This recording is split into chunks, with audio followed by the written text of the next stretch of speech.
exhumed for a police investigation. Nice. Okay. The employee's toe was stuck in a faucet. That should be a good story. One person said a bird bit her. Okay. Somebody else said that they were upset after watching the Hunger Games. I don't get that. Okay. Somebody got sick from reading too much, or they were suffering from a broken heart, or the employee's hair turned orange from dyeing her hair green, or from dyeing her hair at home. And look at Haley. One look at Haley, and you can tell she's not too worried about that. That's not a problem. Now, because it's Halloween, I got a couple of quickies, and then we're going to bring up CatBoy, if you don't mind. All right. These are 10 things that sound dirty on Halloween, but aren't. Okay. These are 10 sayings that sound dirty on Halloween, but aren't. Number 1. So, what'd you get in the sack? Number 2. Once you get under the sheet, start moaning and groaning. I know I got to use that line all the time. Number 3. Just hop on that broomstick and ride it. Okay. Number 4. Those small suckers are gone in a few licks. Okay. Number 5. One of my favorites. I got the best piece from that house. Number 6. Quit screwing around on the porch. Number 7. Number 7. Stick your hand in and guess what you're feeling. Number 8. It was so filled and heavy I had to use 2 hands. Okay. Number 9. They'll suck you dry if they get their teeth in you. I've had that happen. Okay. And number 10. I bobbed and bobbed, but I just couldn't get my mouth around it. Now, along the same line, top 10 reasons why trick-or-treating is better than sex. Okay? Number 10, you're guaranteed to get at least a little something in the sack. Number 9, if you get tired, wait 10 minutes and go back at it again. Number 8, the stranger you look, the easier it is to get some. That should work in bars, right? Number 7, you don't have to compliment the person who gave it to you. Number 6, the person you are with doesn't fantasize you're somebody else because you already are. So that's pretty handy, right? Number 5, if you get a stomach ache, it won't last 9 months. Number 4, if you wear leather and chains, no one thinks you're kinky. You just belong on a gore sim somewhere. Number 3, it doesn't matter if kids hear you moaning and groaning. Number 2, less guilt the next morning from overindulging. And number 1, if you don't get what you want at one place, you can always go next door to get more. I like that neighborhood. That is a great neighborhood. Now, a couple more here, and then CatBoy, we're up. These are why, in the spirit of Halloween, why pumpkins are better than men. Why pumpkins are better than men. Every year you get a brand new crop to choose from. That sounds like Second Life. Number 2, no matter what your mood is, pumpkins are always ready to greet you with a smile. Okay. Number 3, one usually makes a better pie. Number 4, they are always on the doorstep there waiting for you. Number 5, if you don't like the way he looks, just carve up another face. Number 6, and this is the best one. If he starts smelling up your place, just toss him out. Number 7, from the start, you know a pumpkin has an empty, mush-filled head to begin with, so you know where you stand. And number 8, a pumpkin is turned on or lit up only when you want him to be. So that would be one for the ladies. Okay, let's bring up CatBoy if we could, and I'll prepare to get my my guest on the line here for our little interview. But CatBoy, please come up and give us your indulgence, please. Okay, if you're wondering, I'm not getting an early start on Halloween. I just like to do this. That's it. You know it. All right. Man, there's something I want to talk about in the, especially with the presidential debate. Somebody really needs to seriously reschedule that thing, because we had the debates right after we had Lauren's comedy, and I was really light on comedy last week. And if that stupid thing was on a Monday night of last week, last week would have been awesome. I would have had, oh my God, I had so much stuff. And the problem is, you don't want to have too much stuff because you don't want to last too long. And the problem is, you can't save it for the week after because it's stale. So it's like somebody needs to reschedule. Somebody phone the president and tell him, look, Lauren's on Tuesday. You got to do your debates on Monday from now on. All right? Now, before I start with the debates, I want to talk about the news. Something else happened in the news. Did anyone hear about the earthquake that happened in Portland, Maine, of all places? I did, yes. Portland, Maine, yes. They had a 4.5 or a 4.6, depending on who you ask. Which is like, that's one place you don't think of. And you know who lives out there in Portland, Maine is Stephen King. And, of course, the day after the earthquake, he announced a 1,000-page novel that's about it.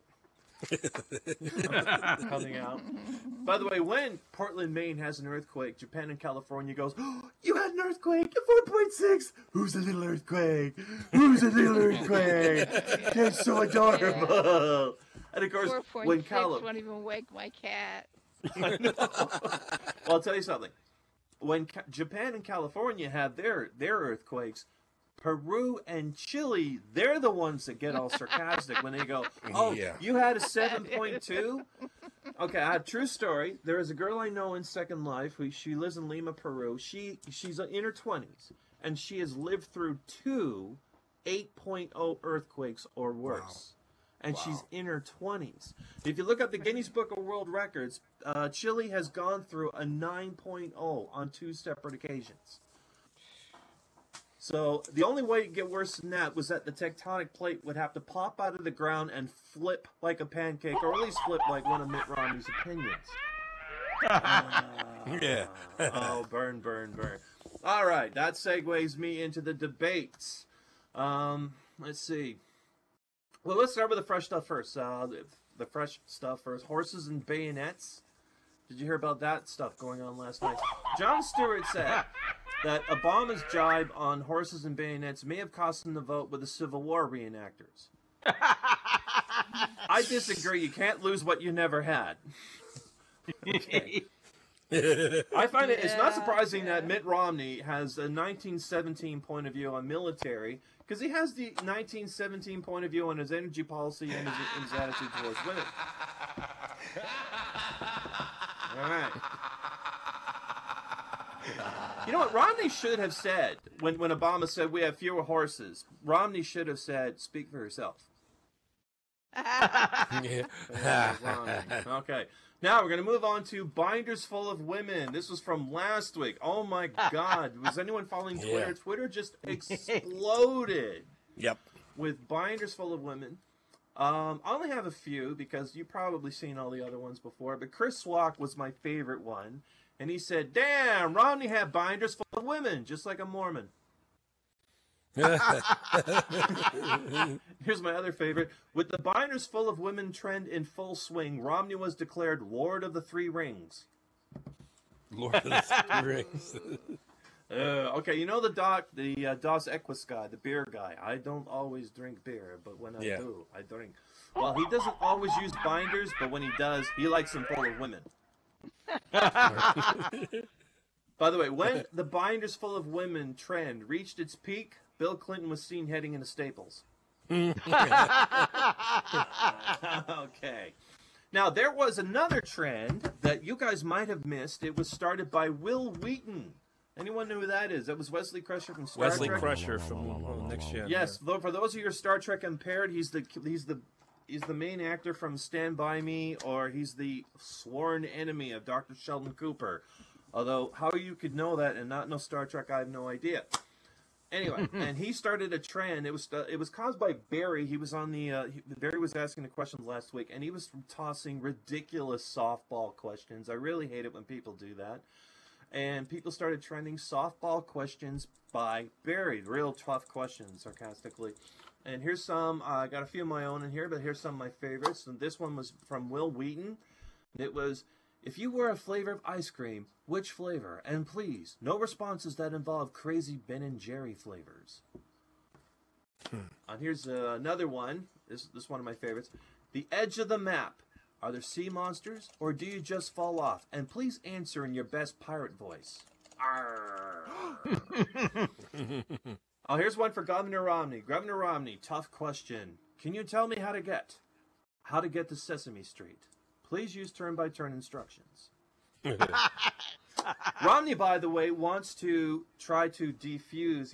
Everyone is really pissed off about him possibly wanting to cancel Sesame Street. So he said that if he is elected president, he will guest star on Sesame Street, where he will teach the children the letter that today's show was brought to them by the letter C for cancel. Yeah. All right. Back to tough questions. I'm growing hair in strange... Damn it. I'm growing hair in strange places, and sometimes I have funny feelings. What's wrong with me? Oh, here's one from one of my favorite Canadian comedians. Is Canada America's hat, or is America Canada's long johns? Does your hair hang low? Does it wobble to and fro? Can you tie it in a knot? Can you tie it in a bow? What would you do for a Klondike bar? Governor Romney, airplane windows, open or closed? Who would win in a fight, Superman or Mighty Mouse? And please respond in the form of a heroic cry of who is coming to save the day. Here I come to save the day. Okay, Transformers or GoBots? Would you please define your dream team? Applebee's or Chili's? By the way, Will Wheaton said the only women in his binder are badass Dungeons and Dragons characters. So roll for initiative, Governor. By the way, during the debates, I have repeatedly seen Governor Romney say, there's a Chinese hacker in your computer, which is causing a bit of a panic. So you know what I did? I cracked that sucker open. Took the tower apart, took everything apart, and I went looking for that guy. I thought, I'll lure him out with some egg rolls and some noodles. Maybe a few fortune cookies. You know what I found when I opened that computer up? Every single thing in that computer is Chinese. So the kung fu is way too strong in this one. Gonna have to leave that alone. Oh, did anybody here tag Romney? I'll have to wait for that, Dan. I love these gestures. Okay, it's almost like a Brazilian nightclub in here. Tag Romney was quoted saying that he wanted to hit Obama. He said it was disheartening. Yeah, Tag is his kid. Tag Romney. What kind of name is that? Want to play tag? Sure. What are we going to play? Tag. I know. What do you want to play? Tag. Wow. Who's on first? What's on second? I don't know who's on third. Tag, you're it. Yes, I am. Yeah, okay, so I'm it, yeah. Anyway, Tag said it was disheartening to see someone challenge the authority of his father, which is something he's not used to. However, being a Romney, it's not likely Tag's going to hit Obama unless all of his older brothers hold Obama down first. All right, and that's all I have for tonight. Time to great job. Sign Thank off, you, everybody. Yay! Thank you, cat person. All right. I've been working here in the background while CatBoy was working, and getting these things set up is a technical nightmare. But I'll start it off with this. Everybody knows the election is 2 weeks from today. 2 weeks from today, and I don't know about you. I really don't get a warm, fuzzy feeling about either candidate.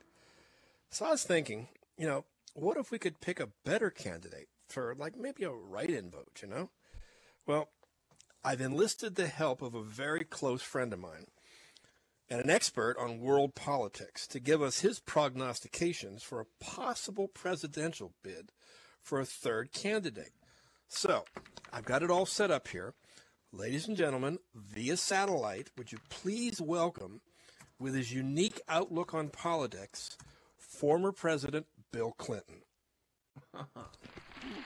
Hello, Mr. President, are you here? Yeah, I want to hear more about them binders of women. I'm sure you do, Mr. President. Thank you for joining us. Pleasure as always, Doc. Hey, where's that hot babe that runs the place there? Lauren's away on business, Mr. President. I'll give her your regards.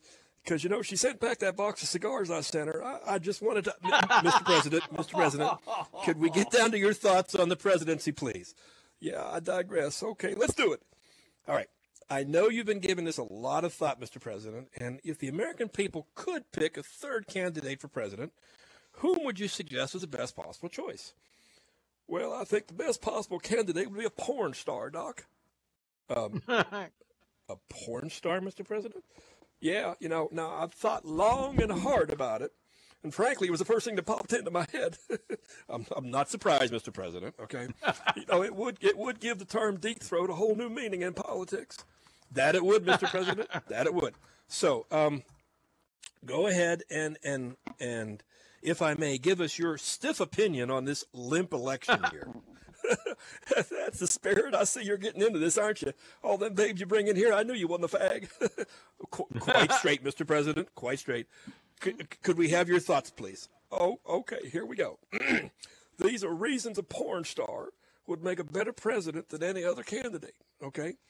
She would find new and exciting ways to stimulate the economy, okay? It would be considered a scandal not to have an affair with a White House intern. That would work well for me. The State of the Union address would be so much more interesting when delivered from a sex wing. I got visions of that in my head, dog. The main topic at White House meetings wouldn't be the economy. It would be erectile dysfunction. A worthy cause, but happily one I don't have to worry about. I'm sure you don't, Mr. President. Now, think about this. There'd be a new first man every night. Okay. Yeah. The average man would pay a lot more attention to politics. That's a good thing, isn't it? Yeah, it's very much a good thing, okay? And if the economy began to slow down, she could just spank it. Ooh, spank it. I love that. She would start off every debate against a male candidate with, let's get something straight between us. That would work for me, Mr. President. And every negotiation would end with all parties leaving satisfied. Think about that.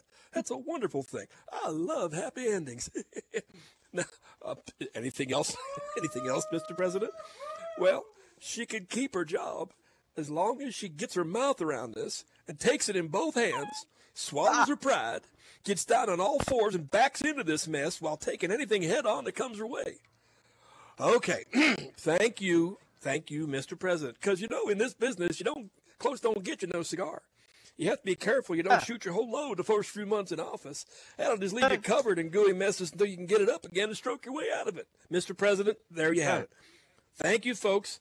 Pointed insight from President Bill Clinton. Hey, who you got playing music after the show, Doc? Mr. President, we have Tamara Hayden tonight. She hot?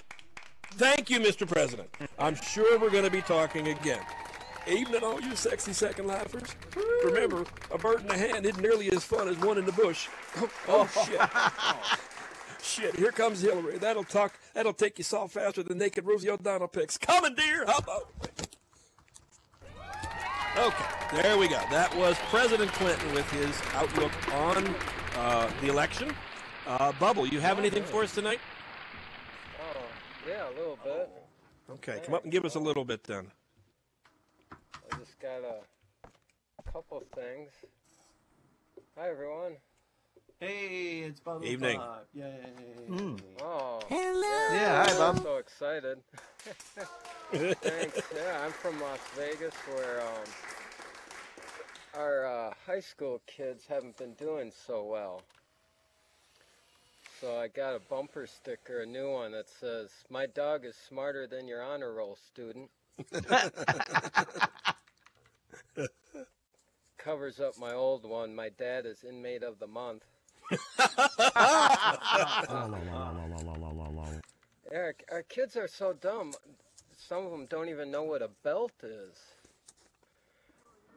They're so dumb. One tried to drown a fish. Busted him. They're so dumb. One student is studying science so he can invent a solar power flashlight. That's good. One is so dumb he tripped over a cordless phone. They're so dumb. 3 of them got locked in a convenience store overnight. And then one locked himself in the bathroom and wet his pants. One called information for 911 emergency. And then they all 3 starved to death. Only in Las Vegas. Yeah. I was wondering, do you think Jehovah Witnesses know any good knock-knock jokes? I'm gonna ask them. You know, I was over at Caesar's Palace, and you wouldn't believe it. I saw that, what's her name? That lady coach from the TV show Glee Club. She was over at the poker table. So I run up to her to get an autograph, and I realized it was actually Bruce Jenner. My bad.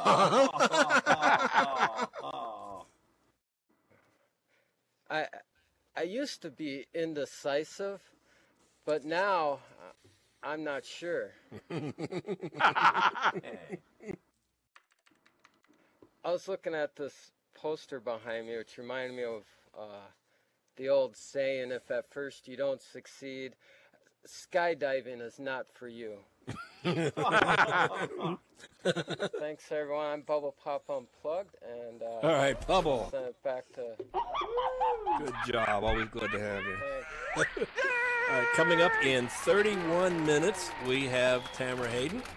I got a couple of things here from the late night shows routines, and then we're going to bring up Veritas. I haven't heard Veritas for a while. I heard Elvis is in the building. I don't know. So here's a couple of Mitt Romney jokes, courtesy of your late night talk show hosts. Oh, no. Mitt Romney's goal for the debate is to make Barack Obama look like Jimmy Carter. Meanwhile, Barack Obama's goal is to make Mitt Romney look like Mitt Romney. The 14% tax rate that Romney paid is less than the 20% paid by the average American. How does he pay such a low tax rate? Easy. He claims 47% of Americans as dependents. New documents, and this is sad, new documents show that Mitt Romney's campaign is in fact $11 million in debt. Well, first, Romney's advisors had to explain he was running out of money. Then they had to explain to him what running out of money actually means. Okay? The Republicans have a contingency plan. If the hurricane did hit hard, delegates were instructed to evacuate to Mitt Romney's tax shelter. Oh, that's a good one. According to a new poll, Mitt Romney is at 0% among African Americans. The sad part, that's up 5% from last week. Mitt Romney says if he's elected, he'll create 12 million new jobs his first year in office. And that's just for people to do his taxes. So that's pretty amazing right there. Paul Ryan just released his tax returns for the last 2 years, and it turns out he and his wife had a combined income of $323,000 last year, to which Mitt Romney spiked in real quick. See, I do reach out to poor people. Mitt Romney wants to cut funding for PBS. That explains why today Sesame Street was brought to you by the letters O and Bama. Okay. Romney's claiming he'll create 12 million new jobs his first time, but he hasn't said yet if he'll create them in China or India. We're still waiting for information on that. The country's largest Tea Party group is planning a cross-country bus tour to help elect Romney. And Romney's like, great, what's a bus? Okay. In a new interview, Romney said he didn't know where his financial records are because he doesn't manage them himself. He would have said more, but he had to give a speech on why he's the perfect guy to fix the economy. So you have to Romney wants to prove he's just a regular guy. He was out someplace and he ordered a bucket of pheasant McNuggets just to prove he's an average guy. A new survey found only 31% of Americans would want to sit next to Mitt Romney on a flight. He was upset. He was like, I don't understand. How could they get on my private jet in the first place?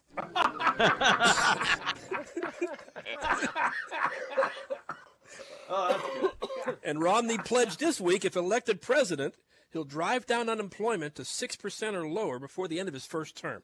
That's impressive. But that's really easy enough to do. All he has to do is rehire the people he's already fired. Shares of Facebook dropped from the opening day stock of $38. They're somewhere around 8 now, I think. They say if it drops any lower, Romney's going to swoop in and divide it up into face and book. And let's see here. Recently, Ann and Mitt Romney had their 43rd wedding anniversary. That's impressive. I had 37 myself. This means that 43 years ago, Mitt proposed to his wife, and due to a weak field of candidates, she said yes.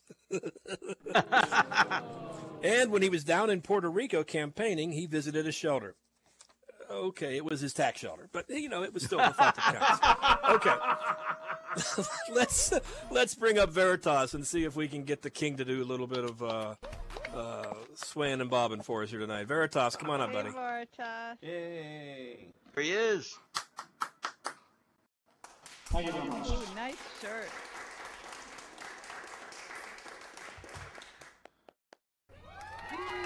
I'm going to do this Can you hear me okay?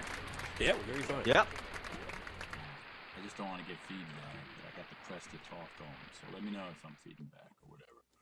But anyway, yeah, okay, well, yeah, I had some new material. It's good to see you guys again. I haven't been here in a while. Sorry that Lauren's not here. I understand he had a real-life emergency. His stockings, his pantyhose had runs in them. He had to run out. Pantyhose. So he's going to miss this. You're going to have to tell him about it. Yeah, it's funny we're all weighing in on the election. I actually saw a bumper sticker that said Elvis Presley for President 2012. Elvis Presley for president. And I thought, I thought, why not? The other two candidates are dead from the neck up. You may as well just toss his hat into the ring. So anyway, okay. Anybody here like watching Elvis movies? Elvis movies, those Academy Award level acting films like Clam Bake and Kissing Cousins. Yeah. I don't know how the Academy overlooked those. But, how about Jailhouse Rock, where Elvis puts a positive spin on prison gang rape? Yeah. You're the cutest jailbird I ever did see. What's really sad is Elvis felt bad when he was making the movies. He felt bad for Priscilla being all alone with nothing to do while he was making movies. So he hired Mike Stone to teach her karate. And Priscilla ran off on Elvis with Mike Stone, her karate instructor. Hey, Elvis, can you say cuckold? Oh, that's terrible. Elvis was devastated. How could she do this to me? Have sex with another man? He asked Linda Thompson, the beauty queen he was banging before Priscilla ran off. Yeah, I just don't get it. I saw a sign that said Elvis. Oh, yeah, I said that one already. I gotta stop taking drugs before I come It's the drugs, man. It's the drugs. That's it, man. I'm telling you. That's my new Obamacare prescription. Elvis had his father, Vernon Presley, fired Red West and Sonny Rest, two of Elvis's closest boyhood friends since high school. He fired them like the year before he died, from Bodyguard. So Red called Elvis on the phone, and at the end of the call, Elvis said, well, if there's anything I can do for you, just name it. Red said, yeah, you can try not firing my ass after 30 years of working for you. Yeah. Okay. Well, but that's loyalty. That's showbiz, baby. Showbiz. You know what Elvis's motivation was? Groupies. All right. I'm on drugs. I'm all fucked up. Yeah. Do you know what Elvis's favorite food was? Everything. Food. There you go. Thank you. Thank you very much. Thank you very much. Elvis was the king of non-prescription drug use. Thank you very much. Wait, I'm not done yet. Hold on. I got a couple more here. I don't know. He was officially on the DA. They were prescription drugs. Well, but okay. I think you're right. Okay, he's the king of prescription drug users. Thank you very much. Thank you for correcting me. We got some prescription drug Nazis out there. Every year hundreds of people line up at Graceland to honor the king's memory. Some call them loyal fans, but Elvis called them dumb hillbillies. Elvis himself was a martial artist. He was a black belt in all-you-can-eat karate. You know, women in the early years, women threw their panties at Elvis up on stage, and in his later years, Elvis would throw his bra back at them. Oh God! Yeah, getting hit in the face with a truss. Okay, what is this? What is this? Community workshop? Are we writing my jokes? Thank you very much. Do I have to give you credit now? Do I have to pay you a royalty? Elvis loved collecting badges, sheriff badges, detective badges, and in Priscilla's case, Girl Scout merit badges. Ba-dum-bum. 2 drums and a cymbal fell down a cliff. Ba-dum.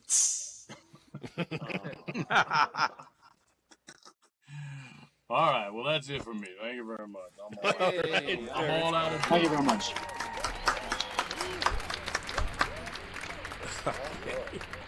All right. Just to show that we are an equal opportunity abuser, I have some Obama jokes here for you. This one talks about the president when he went to visit some Native Americans. It was close to election time, so he decided to go out to the local reservation and gather support from Native Americans. They were all assembled in the council hall to hear the speech. He worked up his finale, and his crowd was getting more and more excited, and he said, "I promise better education opportunities for Native Americans." And the crowd went wild and started yelling, "Hoya, hoya, hoya." Obama was a bit puzzled by the native word, but was encouraged by the enthusiasm. "I promise gambling reforms to allow a casino on the reservation." "Hoya, hoya," cried the crowd, stomping their feet. "I promise more social reforms and job opportunities for Native Americans." The crowd reached a frenzied fever pitch. "Hoya, hoya, hoya."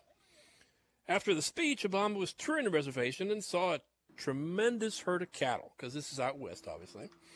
Wanting to show his interest, he asked the chief of the tribe if he could get closer to look at the cattle. "Sure," the chief said, "but be careful not to step in the Hoya." Now, 4 boys were fishing, okay?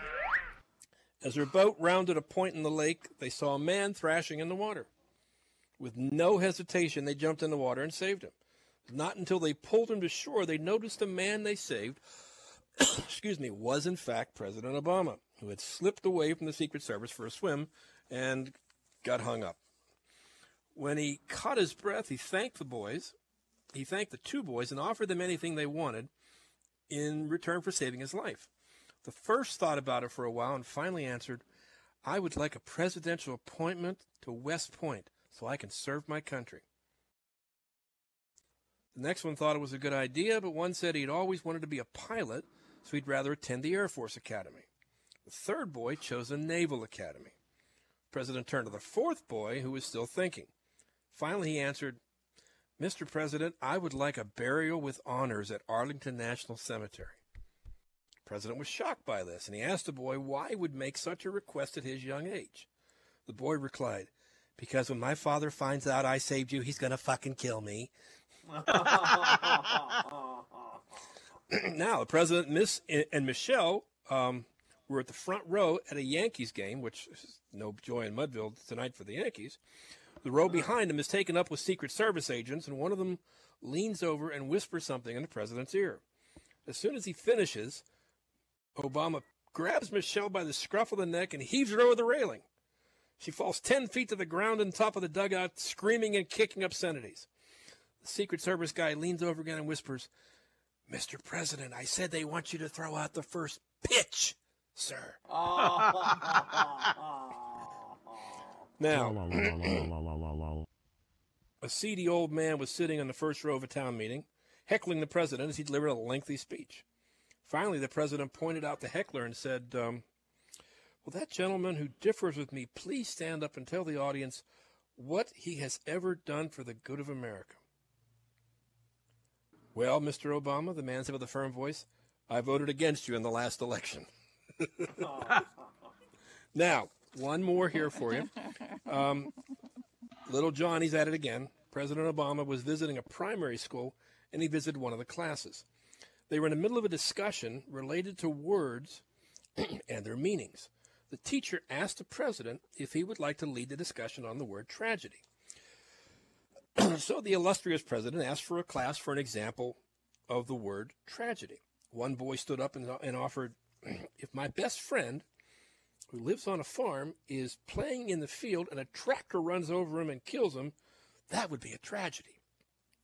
No, said Obama, that would be an accident. A little girl raised her hand and said, if a school bus carrying 50 children drove over a cliff, killing everyone inside, that would be a tragedy. I'm afraid not, said Obama. That's what we would call great loss. The room went silent. Nobody else volunteered. He searched the room. He says, isn't there someone here who can give me an example of a tragedy? Finally, in the back of the room, little Johnny raised his hand. In a quiet voice, he said, if the plane carrying you and Mrs. Obama was struck by friendly fire missile and blown to smithereens, that would be a tragedy. Fantastic, exclaimed Obama. That's right. And can you tell me why that would be a tragedy? Well, little Johnny said, it has to be a tragedy, but it certainly wouldn't be a great loss and probably wouldn't be an accident either. Now, I'm running low on fuel here right now, so Crap, how about you come up and give us a little bit here, and then I have some closing thoughts, and I think we're going to bring Tamara up here in 16 minutes. So everybody's hoping for that. Crap, come on up here. You forgot Hack. Oh, Hack, I'm sorry. My God. And Crap's logged out. Has he really? Okay, well then, Hack, come on up here. We have a first-timer going to do a couple jokes for us. Come on up.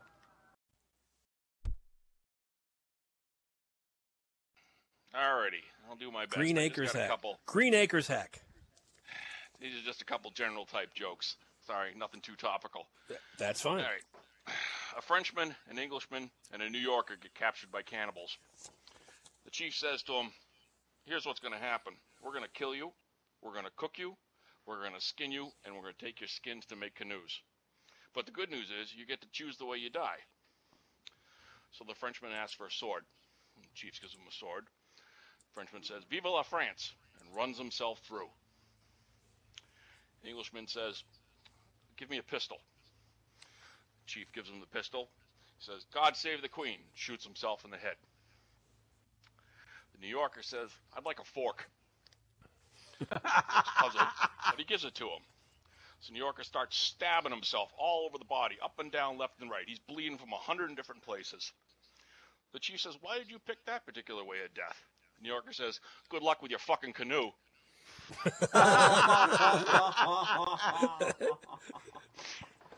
right.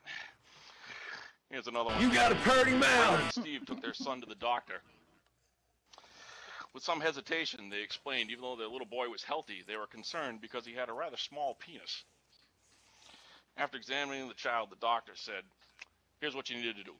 Feed him pancakes. That'll fix the problem. Next morning, when the boy got up and he came downstairs to the kitchen, there was a big stack of pancakes on the kitchen table. He said to his mother, are those all for me? His mother said, no, only 2. The rest are for your father. Alrighty.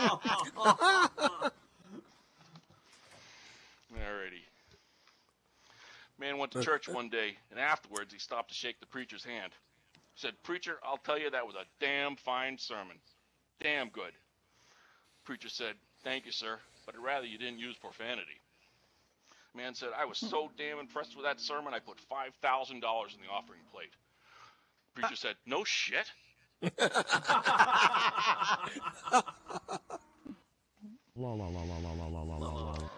right, I got one more. The doctor was addressing a large audience in Tampa.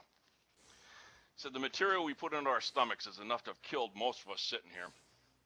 Years ago, red meat is awful. Soft drinks corrode your stomach lining. Chinese food is loaded with MSG.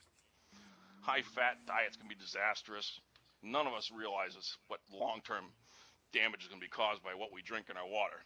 However, there's one thing that is the most dangerous of all, and we've all eaten or will eat it.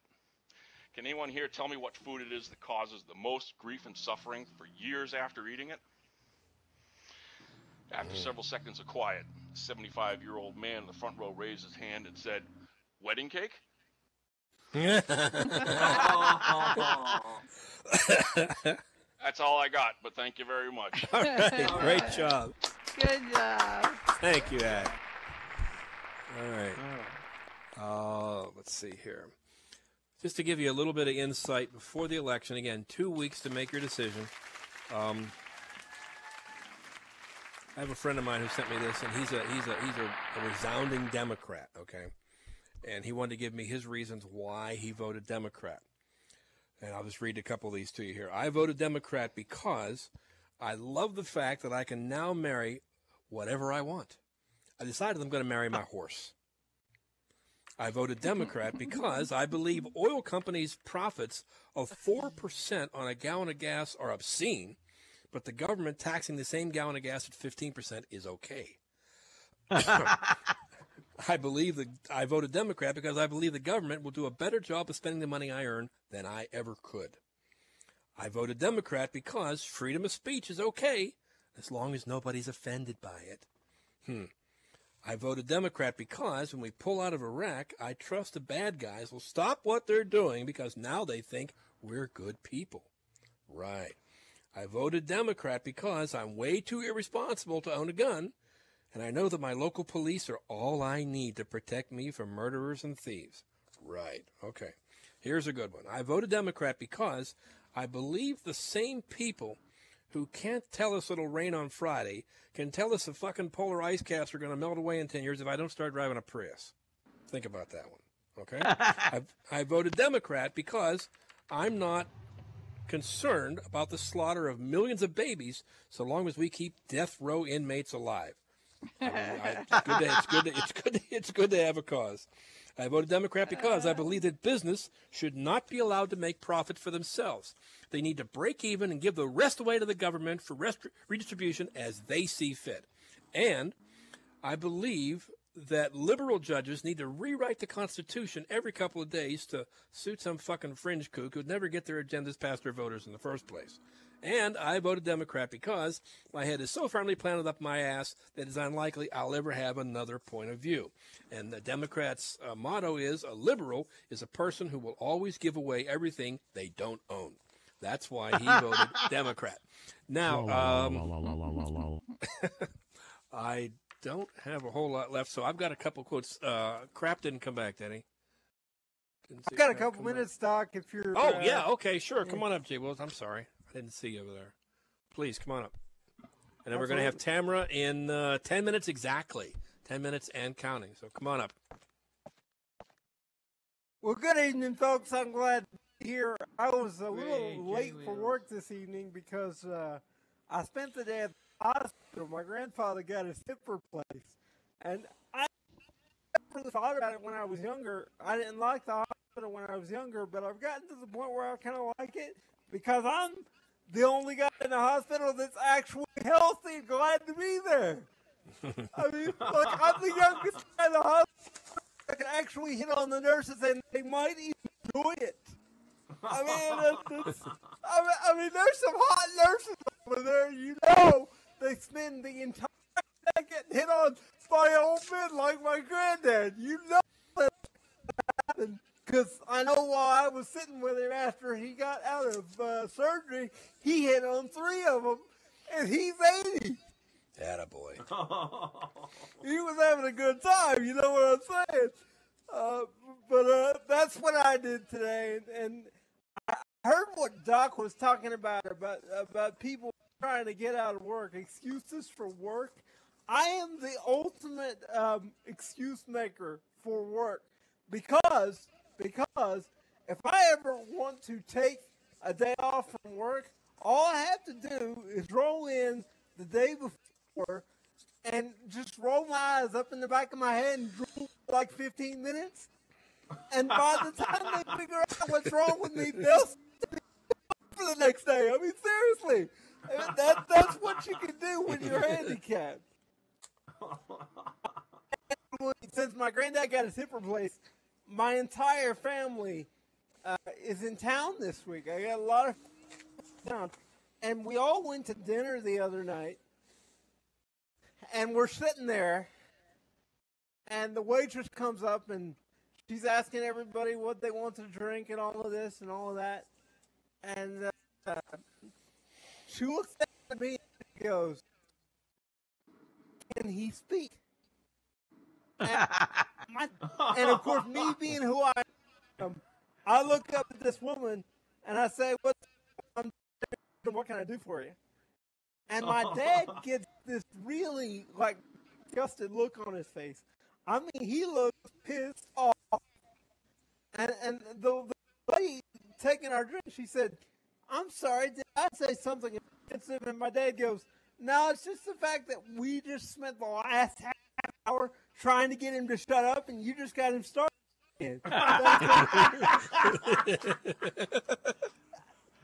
What's funny is later, as we're paying out, this lady comes up to me. I don't know this lady. I've never seen her in my life.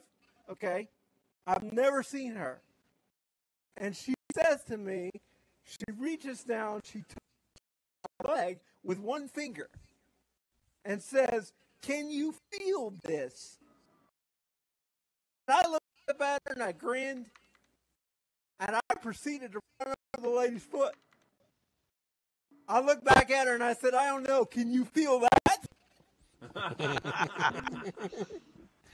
I got to tell you, being handicapped is a little different than you might imagine. I'll never forget when I was in college, I didn't have much luck with women. I really didn't. You would think I would, because I've got the handicap parking and I've got all that good stuff. You would think I would be a pimp. Yeah, that'd be cool. I'd like to have that. Yeah. Handicap parking's a real turn on. Well, hey, look at it, Haley. You can go to any you want, and you can always park in the front row. Plus, I'm the only guy in the entire row that when you get tired, you've got your own personal built-in seat. That's right. If you do have to stay in line, Haley, you've got my lap to sit on. That wouldn't be awesome. Now, I gotta say though, when I was in college, I had a tough time. I had a tough time with women, and I met this one woman that I thought was kind of cute, and I wanted to ask her out, and so I got her phone number, and I said, "Would you like to go out?" And she goes, "Yeah, I guess it'd be all right." But I got to be honest, I've not ever really been out with a guy in a wheelchair before. What exactly do you people do? And I stopped, and I said, basically, we do everything that you do, just the better team. That's all I've got tonight, folks. All right. Coming out. Okay. Hope you enjoyed the show. All And right. Doc's Hey, rocking. Jamie. Doc's going to be here this week and next week. And I'm really excited about it. Have a lot of fun. Camera Hayden. Doc's up here doing what he does. And we'll camera in 4 minutes. Right. Okay, Tamara, why don't you come up and start setting up here? I got a couple things here, and then we'll turn it over to our musical interlude of the evening. October is my birthday month, and also it's Haley's and Craps. And I was born in that is a neat ghost. I just saw that. That's pretty cool. Okay, I was born in 1942. Yeah, but basically, yeah. But I have something here. It's kind of a reviewing of the years. Okay, let's call it 1960 versus 2012. And just I'll do this real quick for you. 1960, long hair. 2012, longing for hair. 1960, keg. 2012, EKG. 1960, acid rock. 2012, acid reflux. 1960, moving to California because it's cool. 2012, moving to Arizona because it's warm. 1960, trying to look like Marlon Brando or Liz Taylor. 2012, trying not to look like Marlon Brando or Liz Taylor. 1960, hoping for a BMW. 2012, hoping for a BM. 1960, going to a new hip joint. 2012, receiving a new hip joint. 1960, kidney stones. Excuse me, Rolling Stones. 2012, kidney stones. Well, I fucked that one up. Okay. 1960, screw the system. 2012, upgrade the system. 1960, disco. 2012, Costco. I think Romney bought 3 of those last week. 1960, parents begging you to get your hair cut. 2012, children begging you to get their heads shaved. 1960, passing the driver's test. 2012, passing the vision test. Ouch. And just in case you weren't feeling too old right now, this is certainly going to change things. The people who are starting college this fall were born in the year more or less 1992. Now think about this. They're too young to remember the space shuttle blowing up. Their lifetime has always included AIDS. Bottle caps have always been screw-off and plastic. The CD was introduced 2 years before they were born. God, I still have 8 tracks. They've always had an answering machine. They've always had cable. They cannot fathom not having a remote control. Jay Leno's always been on The Tonight Show. Popcorn has always been cooked in the microwave. They can't imagine what hard contact lenses are. They don't know who Mork was or where he was from. They never heard, "Where's the beef? I'd walk a mile for a camel," or "De plane, boss, de plane." They don't care who shot JR, and they got no fucking idea who JR is in the first place. McDonald's never came in styrofoam containers, and they don't have a clue how to use a typewriter.